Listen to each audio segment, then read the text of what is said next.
travail des enfants, c'est jouer, disait le père Gaston Courtois, fondateur de l'ACE. En effet, l'enfant joue dès le plus jeune âge de sa vie. Le jeu du coucou caché avec sa mère, son père, ses frères et sœurs est un moment de bonheur intense. L'enfant a d'abord des jeux avec ses parents, des jeux moteurs avec son propre corps, donc des jeux solitaires.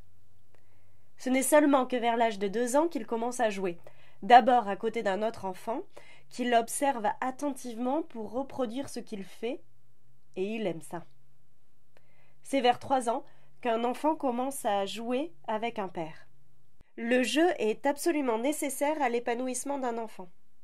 Combien d'adultes qui n'ont pas joué durant leur enfance ont des difficultés pour se mouvoir dans la société ou ont des difficultés dans leur relation aux autres?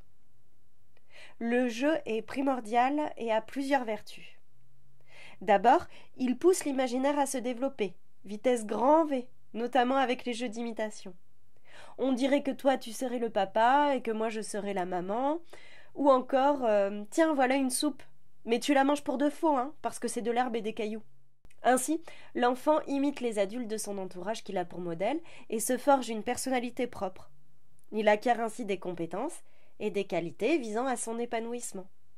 Aussi, en jouant avec l'autre, en faisant équipe, en essayant de pénétrer le camp de l'autre, on développe des talents. On est celui qui court vite, ou bien celui qui rattrape bien la balle, ou encore celui qui répond le plus vite aux questions. On découvre alors qu'à plusieurs, avec chacun ses propres talents, on peut aboutir à une réussite. Le fameux « tout seul on va plus vite, ensemble on va plus loin ». Les jeux de coopération sont d'ailleurs de superbes outils pour apprendre à le faire ensemble. On découvre donc ses possibilités, mais aussi celles des autres.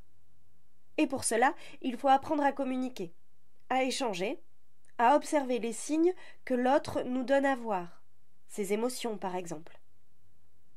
Lorsque l'on joue, on se donne des règles, et tous les participants doivent les respecter. Sinon, il est impossible d'aboutir à quelque chose.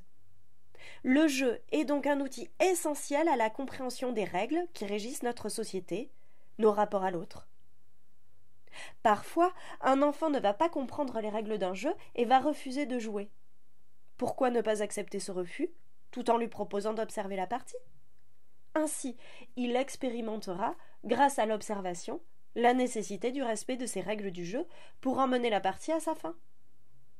Ces règles permettent donc aux enfants de grandir, de s'épanouir, d'expérimenter, d'explorer l'autre et le monde, et de se dépasser dans un cadre rassurant. Ainsi, il développe ses capacités d'adaptabilité, absolument nécessaires à une vie en collectivité.